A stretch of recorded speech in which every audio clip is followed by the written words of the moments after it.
Hello everyone, welcome back to my channel. तो मैं जा रही हूँ मेरी फ्रेंड अलीशा के घर एंड मैं यहाँ पे फाइनली पहुँच गई। एंड हम पता नहीं 1 या 2 साल बाद मिल रहे हैं। तो इसने बनाया था ये स्पेशल पुलाव मेरे लिए और यहाँ पे ये इसको ट्रांसफ़र कर रही है। तो इसने अच्छे से प्लेटिंग वगैरह किया, एकदम डेकोरेशन करके। So as you can see guys, यहाँ पे खाना लग गया है और अब बारी थी टेस्ट करने की। मतलब ये तो ऑब्वियसली बहुत टेस्टी खाना बनाती ही है। तो फिर हमने यहाँ पे बहुत सारे गप्पे लड़ाए एंड बात करते करते हमने फिर खाना खाया और बहुत ही यम्मी बना था। इसने बनाया था पनीर।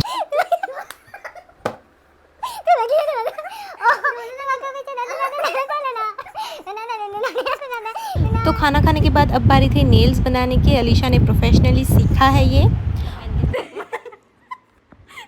और ये मुझे दिखा रही थी कि नेल्स एक्सटेंशंस करने के बाद लड़कियां कैसे बिहेव करती है। तो यहाँ पे इसने शुरू कर दिया एंड लिटरली गाइस 3 घंटे लगे इसको। मतलब मेरे तो पेशेंस लेवल की धज्जियाँ ही उड़ गई थी तब तक। बट सुंदर नेल्स के लिए इतना तो करना ही पड़ेगा। एंड इसने काफ़ी अच्छे से और बहुत ही प्यार से मेरे नेल्स बनाए। और क्यूटिकल कट करने के टाइम में ना मैं तो इतनी डर रही थी कि मतलब ऑब्वियसली डर लगता है बट दर्द नहीं होता है गाइस, लेकिन देखने में ही डर लगता है, पता नहीं क्यों।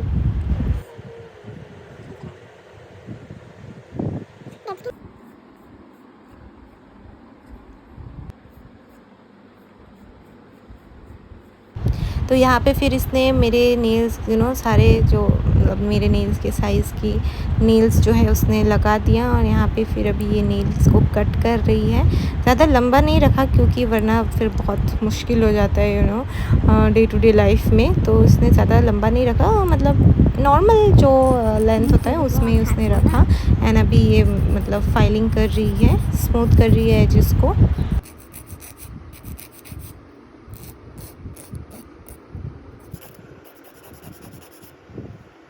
तो यहाँ पे इसने बेस कोट या फिर प्राइमर कुछ तो है ये, वो लगा दिया और फिर इसको 60 मिनट्स के लिए क्योर करने के लिए रखना।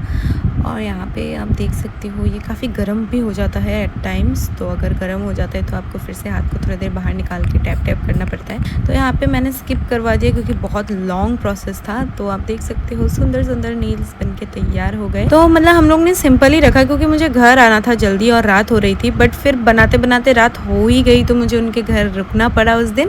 तो यहाँ पे फिर शाम को हमने खाई ये गुलाब जामुन। शाम भी नहीं, 8 तो ऐसे बज गया था। फिर हमने बनाई रील्स और सुबह को तो हम रील्स बनाने में ही हमारा जो दिन है वो कट गया। तो रात को हम फिर रील्स बना रहे थे। फिर सुबह मतलब मैं घर जाने से पहले भी हमने कुछ रील्स बना लिया क्योंकि जैसे मैंने कहा ही है फिर से पता नहीं कब मिलने वाला है, 1 या 2 साल बाद शायद, क्योंकि अभी तो मिलना कम ही गया है और कोई गारंटी नहीं रहता कि कब मिलने वाले हैं। तो सुबह सुबह ये उठ के बेचारी मेरे लिए पूरियाँ तल रही थी क्योंकि मुझे जल्दी घर जाना था। क्योंकि केक का जो ऑर्डर था वो मतलब सुबह को ही चाहिए था उनको, तो इसलिए मुझे जल्दी जल्दी घर जाना पड़ा। और इसको भी उसके लिए जल्दी जल्दी मेरे लिए ब्रेकफास्ट बनाना पड़ रहा क्योंकि ये मुझे बिना खाए तो जाने देती नहीं। तो यहाँ पे जो है पूरियाँ तलने के बाद हमने जल्दी से खा लिया। और यहाँ पे है अलीशा की दीदी और उसके भाई। तो फिर सबके खाने होने के बाद बेचारी इसने सारे बर्तन भी मांज लिए और फिर मैं निकल पड़ी घर के लिए। और आधे रास्ते में इतनी गर्मी लगी कि मैंने गन्ने की जूस पी लिया, वरना तो मैं सर चकरा के गिरी जाती शायद। फिर घर आते ही मैंने जो है केक का काम स्टार्ट कर दिया। तो इसकी जो फुल डेकोरेशन वीडियो है वो मैं अपलोड कर दूँगी। फ़िलहाल आज के लिए इतना ही, मिलते हैं नेक्स्ट वीडियो पे, बाय।